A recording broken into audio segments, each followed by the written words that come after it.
Bonjour. Alors aujourd'hui, nous allons étudier l'expressionnisme abstrait, comme on dit, des USA. Donc, une petite présentation devant un tableau de Pollock, en général un des peintres les plus connus de l'expressionnisme abstrait américain du Nord et un des plus pompeurs, hein, si j'ose dire, en ce sens qu'il a pompé à la fois sa femme et le Mexicain chez qui il a fait ses études. Je vais y revenir dans 5 minutes, mais d'abord je vous présente cet expressionnisme abstrait. Alors de quoi s'agit-il? Eh bien c'est bien simple, l'art qui était vraiment centré auparavant sur l'Europe, c'était très important, hein, l'Europe, Paris, vous voyez, Picasso était place du Tertre dans le 18e arrondissement. Enfin, il y avait vraiment, comment dire, l'art était européen au possible. Et voilà qu'après la Seconde Guerre mondiale, la donne a vraiment changé. Les USA sont vraiment montés en puissance à ce moment-là dans tous les domaines, domaine économique, pour le cinéma aussi, ça s'est entièrement développé, encore que le cinéma, ça date d'avant, hein. Le fait que le cinéma américain ait envahi nos écrans date de la Première Guerre mondiale et non de la Seconde, au moment où Pathé a plus ou moins vendu son âme aux Américains. Mais ce n'est pas le sujet, je vous parle de l'expressionnisme abstrait, donc cette tendance, si j'ose dire, de l'art qui s'est développée aux USA après la guerre de 39-45. Alors, ces caractéristiques sont les suivantes. D'abord, vous voyez, c'est un transfert. L'art qui était auparavant en Europe, d'un seul coup, il passe aux USA. Et les USA, particulièrement la ville de New York, deviennent une sorte de centre artistique important qui éclipse à ce moment-là l'art qui était auparavant en Europe. Donc, vous voyez, une véritable translation à une époque où ce n'est pas si facile, cette translation, en ce sens que, bien évidemment, à l'époque, il n'y a pas d'avion de ligne, hein. Vous ne pouvez pas aller à New York pour une poignée de dollars. Il faut prendre le bateau, le voyage dure très très longtemps, la traversée coûte extrêmement cher et ce n'est pas tout le monde qui peut aller et revenir de New York. Donc, il faut bien voir que la plupart des artistes qui sont partis à ce moment-là à New York, ils sont restés. Alors, pour Marcel Duchamp, qui a toujours été un précurseur en tout, en l'occurrence, il est parti dès 1915, il a senti le vent du boulet, si on veut. Donc, il a pris le bateau et n'est jamais revenu. Et il est donc devenu un artiste américain, Marcel Duchamp, vous voyez. Autant il y en a beaucoup qui sont partis de France, d'Angleterre, etc., et qui sont arrivés aux USA pour faire un art tout à fait nouveau. Alors, qu'est-ce qu'il a de nouveau, cet expressionnisme abstrait? Bon, d'abord, il est sacrément abstrait, comme vous le voyez, mais surtout, ce qui est important, c'est que ce tableau, c'est pas rikiki du tout. Alors, si vous connaissez un peu Pollock et tout ça, vous savez que c'est des tableaux qui font plusieurs mètres de longueur et de hauteur. C'est des tableaux gigantesques, et ça correspond à un nouveau rapport au monde, si on veut, enfin un nouveau rapport à l'immobilier, j'ai envie de dire. C'est-à-dire que New York, c'est pas du tout des petits appartements tortillonnés comme à Paris, c'est pas les petites rues médiévales, vous voyez, qui portent des noms du genre rue du Chat qui pelote ou des noms comme ça, vous voyez, des bons noms médiévaux. Vous voyez, c'est pas la petite ville avec ses rues tortueuses et ces petites bicoques minuscules avec des appartements minuscules et au sol légèrement déclif, sans parler des marches qui mènent ainsi au 5e étage. Non, non, non, non, ce sont des grands lofts, des espaces immenses, avec des murs gigantesques, et dès lors, l'art s'adapte, si on veut, à la décoration. C'est vraiment ce qui se passe. C'est-à-dire que cet art est non seulement abstrait, mais gigantesque, et c'est sa caractéristique principale.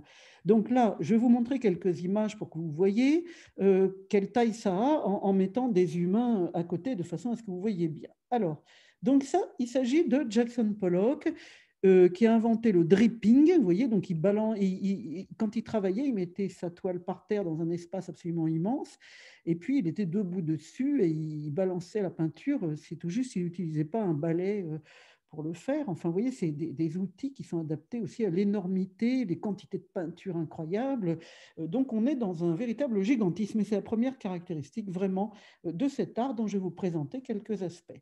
Alors, voilà pour Pollock, et voilà pour Lee Krasner, sa femme, qui précède Pollock. Oui, on peut dire qu'il y a eu beaucoup d'inspiration de Lee Krasner. Enfin, comment dire, Lee Krasner a fortement influencé son mari Pollock, qui donc a créé son style un peu à partir de ce qu'elle faisait. La taille Vous la voyez ici, ça c'est encore un Lee Krasner, et devant vous avez quelqu'un qui marche, donc vous voyez la taille du tableau, absolument gigantesque. Alors Lee Krasner est maintenant réhabilité, ce tableau a été vendu, bon, cette photo que je vous montre a été tirée d'une vente aux enchères, le tableau a été vendu extrêmement cher, donc voilà, bon, la cote de Lee Krasner a remonté, la reconnaissance de Lee Krasner, et alors ça s'écrit Lee, vous m'aviez dit qu'il fallait épeler, donc L-E-E, et puis ensuite K-R-A-S, Kras, N-E-R. Voilà, Lee Krasner. K-R-A-S-N-E-R. Voilà. Donc, Pollock, ça s'écrit P-O-2-L-O-C-K. Oui, on m'a dit qu'il fallait que j'épelle parce que parfois, ça prêtait à confusion. Donc, je préfère épeler. Alors, voilà la première source de Pollock. Et la seconde, c'est lui. Alors, qu'est-ce que c'est que ce truc? Eh bien, ça, c'est une peinture mexicaine par un certain David Siqueiros. Alors, ça s'écrit S-I-Q-U-I-E-R-O-S. Et non, E-I-R-O-S, pardon. Et David Siqueiros est un peintre mexicain qui n'est pas du tout abstrait. Au contraire, ce tableau est une véritable allégorie. Alors, je vous donne en mille de quoi c'est l'allégorie. C'est une allégorie du fascisme. Vous voyez, une espèce de diable au premier plan, et puis cette espèce de bateau. Et alors, moi, ce qui m'intéresse dans la peinture, c'est pas tellement son côté allégorique, sa dimension, disons, symbolique, mais c'est surtout la façon dont c'est peint et dont s'est inspiré Pollock. Alors, Pollock, en fait, ce qu'il a fait, c'est qu'il a vraiment fait son miel, si j'ose dire, de la méthode de Siqueiros, qui consistait à laisser les étudiants en art faire couler la peinture dans tous les sens, rajouter des mélanges, mélanger avec du sable, de l'huile, n'importe quoi, enfin, pour créer des coulures extraordinaires. Et c'est vraiment ce qui a fortement inspiré Pollock, qui a travaillé dans l'atelier dans les années un peu avant la guerre, un peu avant la Deuxième Guerre mondiale, qui a travaillé dans l'atelier de Siqueiros et qui a donc réalisé des toiles très, très inspirées de sa méthode. Alors cette méthode, vous la voyez notamment à droite de la peinture, là, ici, tout ça c'est réalisé de cette façon-là. Là aussi, vous voyez ici, tout ça, c'est des coulures, des effets, comme on dit, des effets de peinture, de mélange. Et il y a un effet, comment dire, très, très abstrait, notamment si vous prenez, imaginez qu'on coupe uniquement cette partie-là du tableau, vous aurez un tableau abstrait américain. Hein. C'est assez frappant quand on y pense. Alors, naturellement, lui, le peintre mexicain, n'était pas du tout dans cette optique, comme tous les peintres mexicains de son époque. Pensez à Diego Rivera, pensez à Frida Kahlo aussi. C'était des gens qui rêvaient avant tout de faire une peinture pour le peuple. Et ils étaient très proches du président de l'époque. Le Mexique il y avait eu la révolution mexicaine. Il s'agissait de créer donc un renouveau. Et même Frida Kahlo, qui peint des tableaux relativement petits, alors que les autres sont surtout des muralistes, hein, peignent d'immenses peintures. Et là aussi, ça a dû inspirer Pollock, qui du coup n'a plus aucun contenu politique dans sa peinture, mais en revanche a pu utiliser la méthode qui consistait à peindre sur des murs, quoi, ou à la dimension des murs. C'est pas du tout de la peinture, disons, de chevalet, comme on dit, c'est la petite peinture. Et il faut bien savoir que Frida Kahlo, elle peignait pas sur des toiles, hein, elle peignait sur du métal. Et ça, c'est par rapport à son peuple et à sa volonté politique. Elle peint à la manière des ex-voto de son époque. Les ex-voto, c'était des petites plaques de métal peint qu'on confiait à des peintres. Et les peintres comment dire, réaliser des petites peintures qu'on mettait dans les églises pour remercier de tout et n'importe quoi, parce que bon, on avait la jambe cassée avait guéri, parce que la mère a vu un accident de voiture, mais elle en avait réchappé. Vous voyez les malheurs de la vie. Le père voulait pas qu'on épouse machin, et finalement il voulait bien. C'est tous ces éléments-là qui constituent les ex-voto et qui sont l'âme du peuple mexicain à partir de laquelle a travaillé Frida Kahlo, laquelle, à la fin de sa vie, qui a été fort courte, hein, elle n'a vécu, je crois, que 47 ans, elle avait de gros problèmes de santé, et puis elle buvait beaucoup de tequila aussi, et donc du coup, Frida Kahlo, à la fin de sa vie, elle travaillait avec des gens, elle faisait des ateliers dans ce qu'on appelle les pulquerias, qui sont l'équivalent des bars à bière, disons chez nous, c'est le pulque, c'est une boisson légère fabriquée avec l'agave. Alors les agaves, vous les coupez, à l'intérieur il y a un liquide, si vous le faites fermenter un peu, ça ne prend pas beaucoup de degrés d'alcool et ça devient du pulque. Et si vous faites fermenter ça vraiment sérieusement, ça devient du tequila. Parce qu'en mexicain, on dit le tequila. Et en France, c'est devenu là, mais disons qu'originellement, on dit el tequila. Bon, assez de détails là-dessus. Je reviens à mon sujet qui est l'expressionnisme abstrait. Alors, oui, ça c'était pour vous montrer encore une peinture de David Siqueiros. Et vous voyez ici comment dire, les coulures hein, qui sont faites là sur ce visage de souffrance. Enfin, ça doit être tout ça. C'était dans une grande fresque hein, qui représente le peuple, etc., la guerre, la révolution. Enfin, vous voyez le genre d'inspiration qu'ils avaient pour que le peuple, même illettré, puisse connaître sa propre histoire. Enfin, il y avait toute une volonté politique et puis aussi l'idée de sortir du fichu statut d'artiste, du génie. Tout ça, ça embêtait beaucoup les Mexicains et Mexicaines qui voulaient une peinture pour le peuple et par le peuple, animé par un très fort esprit démocratique et engagé. Hein. C'est ça qui est important ici. Donc, moi, je voulais simplement vous montrer ce jeu de couleurs. Hein. Vous voyez notamment sur le front ici, là, vous avez une couleur, ici, vous avez une espèce de tachisme. Bon, tout ça, ça a bien inspiré Pollock quand il revient aux USA. Alors, qu'est-ce que c'est que ce truc gigantesque? Vous pouvez le voir par rapport aux barrières qui sont en bas. Eh bien, il s'agit d'un certain Barnett Newman, B-A-R-N-E-2-T, et Newman comme un nouvel homme, hein, N-E-U-W-M-A-N. Barnett Newman nous présente ici un tableau qui s'intitule « Qui a peur du rouge, du bleu et du jaune ?» Alors, je suis désolée pour ma photo qui est vraiment pourrie, mais bon, c'est tout ce que j'ai trouvé. Donc, en fait, le jaune, il est à droite, hein, c'est une espèce de petite ligne que vous voyez vaguement vibrer. C'est vraiment l'idée de faire des monochromes, des monochromes immenses. Vous voyez, c'est ça qui plaît hein, véritablement à l'époque et qui constitue donc le mouvement en question, hein, c'est-à-dire vraiment le mouvement américain de la peinture d'après-guerre. Je vous présente quelques éléments, hein, c'est très très fourni. Si vous cherchez expressionnisme abstrait sur Internet, vous allez trouver des milliers d'autres références que celles que je vous présente. C'est un parcours très rapide, mais c'est pour que vous ayez quelques notions, que vous connaissiez un peu tout ça. Alors, un artiste très important de cette période, c'est Rothko.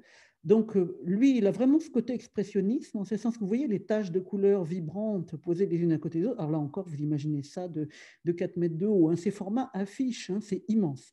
Donc, vous voyez, les couleurs, elles sont posées, mais il n'y a pas des lignes dures, comme chez Barnett Newman, qui sort d'ailleurs un peu du pattern dont je vous parle. Hein. Ce n'est pas tout à fait la même chose, Barnett Newman. Disons quand même, c'est un aspect de l'art américain du Nord de cette époque, de l'art états-unien, hein, pourrait-on dire. Alors là, vous voyez comment les couleurs vibrent, sont constituées à l'intérieur, elles sont pas unies. Hein. Vous voyez, le rouge en bas est uni, mais le rose est comment dire, un peu nuageux. Il y a une espèce de vibration et comment dire, au début, en haut, c'est très, très orange, presque vif, et puis comment dire, ça devient de plus en plus blanc. Enfin, il y a tout un travail chez Rothko qui témoigne de la volonté de faire vibrer les couleurs à grande échelle et de constituer la beauté suivant ce genre de choses. Encore un tableau de Rothko. Donc, j'ai oublié de vous épeler Rothko, je crois que c'est Rothko, R-O-T-C-K-O. Je crois, je ne sais même plus s'il y a un T aussi quand même. Enfin, il ne signe pas quelque part qu'on puisse vérifier. Bon, de toute façon, c'est très facile à trouver et vous trouvez ce genre d'image très facilement. Vous pouvez en voir des milliers d'autres. Là encore, vous voyez la vibration dans le bleu de Prusse qui est en bas. Vous n'avez pas du tout... Excusez-moi, il y a un truc qui sonne. J'arrête. Voilà, pardon. Oui, donc je reprends, c'est ça, les aléas du direct, hein, comme on dit. Alors je reprends. Vous voyez donc le bleu de Prusse vire d'un bleu-gris presque pétrole à un bleu presque noir. Le rouge est comme taché de rouge plus sombre et c'est tout. Hein. Le tableau est posé sur un... Le noir, c'est un dispositif de mise en scène. Hein. Le fond du tableau est dans cette couleur un peu rouille, sombre, que vous voyez autour, une sorte de marron, couleur châtaigne, que vous voyez autour des deux couleurs. Donc voilà le fameux Rothko. Donc c'est vraiment lui un grand, comment dire, un grand artiste de cette époque. Et là encore, on est dans le gigantisme. À chaque fois, c'est ça. Hein, le problème, le numérique n'arrange pas la peinture de cette époque parce que ce que disait Barnett Newman, il disait il faut que vous regardiez ma peinture. Là, c'était tout à l'heure, hein, le rouge, le jaune et le bleu. Il faut que vous regardiez ma peinture à 5 cm. Il faut que vous soyez complètement pris dans la couleur. Et naturellement, en numérique, on ne sait pas la taille hein, des peintures. Et c'est tout le problème. Alors donc, bon, ben, pour continuer avec tout ça, voilà un tableau qui n'a rien à voir, ça c'est russe, ça c'est très ancien, ça c'est Malevitch.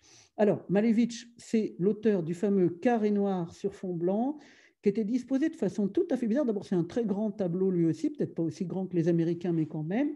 Et il était disposé dans l'exposition inaugurale où il y a eu des tas d'artistes, hommes et femmes. Il y avait égalité hommes-femmes hein, chez les Russes. Hein. Ça paraît assez étonnant quand on voit après le masculinisme des Américains. Enfin, la transformation, hein, comment dire, de toutes ces influences aux USA. Vous voyez comment bon, des artistes mexicains engagés, ça devient de la peinture complètement apolitique, abstraite pure en quelque sorte, et comment des expositions mixtes deviennent des expositions masculines uniquement, et puis comment finalement on arrive dans un système un peu décoratif, puisqu'il s'agit de meubler ces grands lofts par lesquels les gens comme Peggy Guggenheim ou les gens de cette époque-là, enfin, faut dire les grands collectionneurs de cette époque, adorent recevoir leurs amis et connaissances. Et si vous êtes un peu allé à New York et dans les environs, rappelez-vous de la taille gigantesque des musées, et notamment le truc qui s'appelle Dia Beacon, qui a, le long de la rivière Houston, à pas mal de kilomètres de New York, mais enfin on peut aller de New York à ce musée,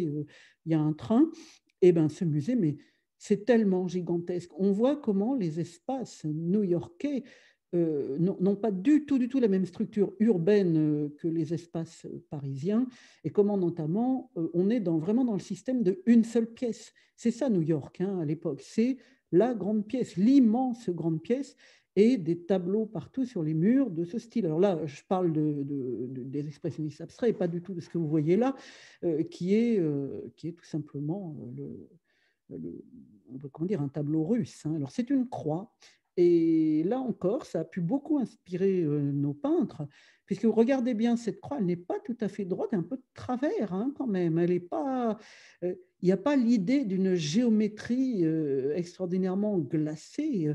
Et c'est ce qui va nous frapper dans le dernier exemple que je vous présente, qui est Ad Reinhardt. Alors, AAD, c'est Ad, l'abréviation de je ne sais quel prénom américain, c'est peut-être Ad d'ailleurs, AD, prénom.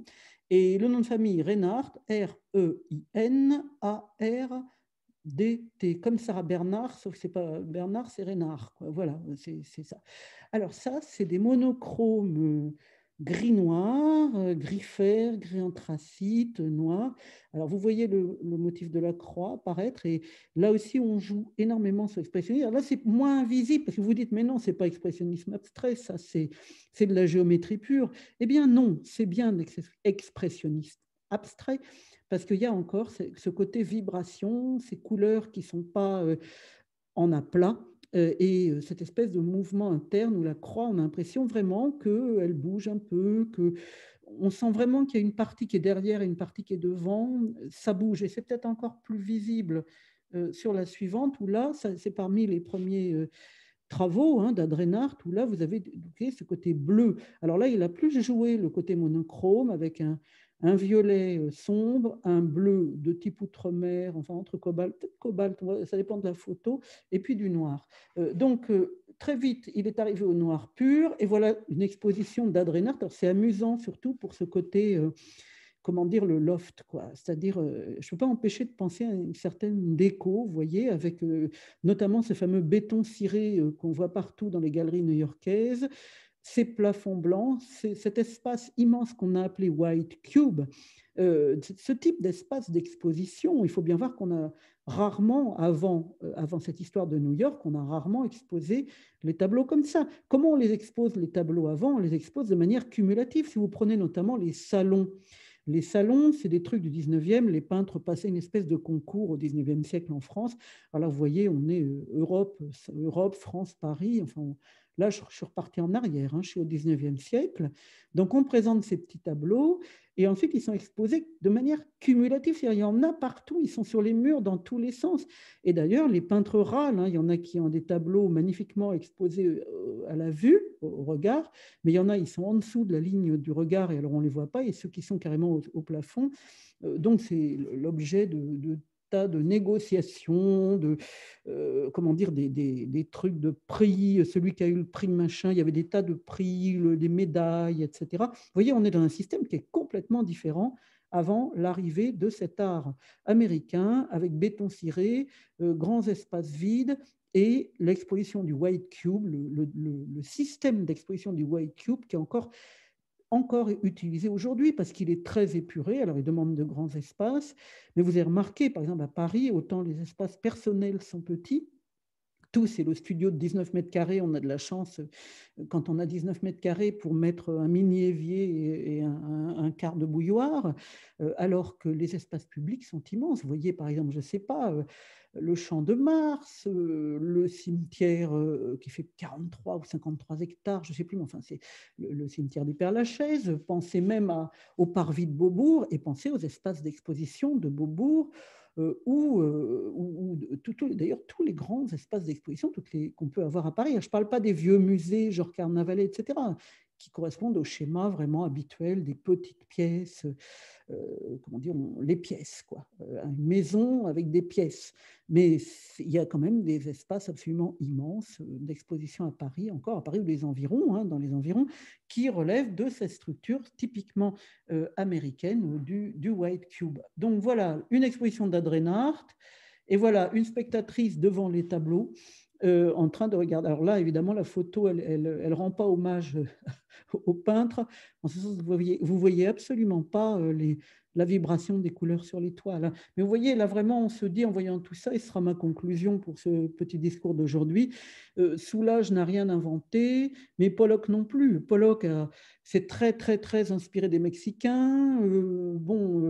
Après, il s'est très inspiré de sa femme aussi. Ensuite, j'ai oublié de vous dire que le gars du rouge, du bleu et du noir, Barnett Neiman, s'est fortement inspiré des Russes, notamment Rodchenko, qui avait fait un tableau qui est différent, qui était plus petit, et où il y avait, dans mon souvenir, c'est du vert, hein, du rouge, c'est du RVB, quoi, du vert, du rouge, du bleu, et pas du rouge et du jaune. Enfin bon, peu importe, mais disons qu'il y a une inspiration très forte pour ces croix et ces monochromes.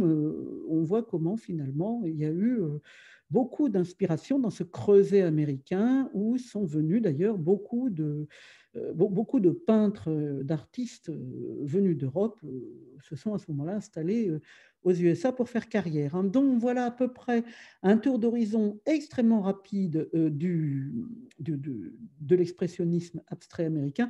J'en oublie les trois quarts, hein, mais ça vous donne une idée et ça vous permet peut-être d'explorer par vous-même à présent ce genre. Alors, donc maintenant, vous voyez, je vous présente des vidéos centrées avec la méthode des points de Capiton, c'est-à-dire en rayonnement sur tel ou tel mouvement. Donc là, j'ai choisi l'expressionnisme abstrait aujourd'hui. Ça peut être un peintre, hein, je vous ai fait un truc sur Watteau.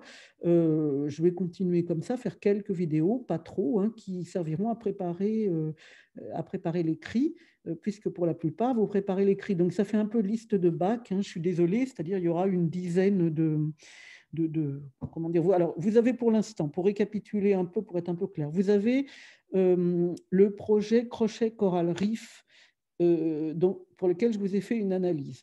Vous avez Watteau et vous avez l'expressionnisme abstrait. Bon, ça en fait déjà trois. Je ne vais pas en faire 50 000, hein, mais je vais comme ça centrer sur des mouvements, des artistes, pour que vous puissiez, à partir de ça, rayonner par vous-même, trouver d'autres références, enfin, approfondir votre culture personnelle de la peinture de cette façon-là. Voilà, je crois que c'est une bonne méthode plutôt que de faire un travail purement chronologique et purement centré sur l'Europe, hein, notamment, et sur l'art ancien. Je pense qu'il faut mélanger art ancien et art contemporain. Donc là, je suis dans la version quand même assez contemporaine. Avec Coral Reef, avec le projet de Crochet Coral Reef, je suis dans l'extrême contemporain, hein, d'ailleurs. C'est pour ça que je vous ai fait une vidéo commune avec les L3, parce que les deux sujets se rejoignent. Et là, vous n'aurez plus de questions, hein, vous, les L1. Les questions, c'est bon, l'exercice question est fini. Là, c'est juste des vidéos qui vous invitent à découvrir, disons, à peu près 5 ou 6 points de Capiton relatifs à l'histoire de l'art. Voilà, terminé pour aujourd'hui. Bon courage et merci beaucoup.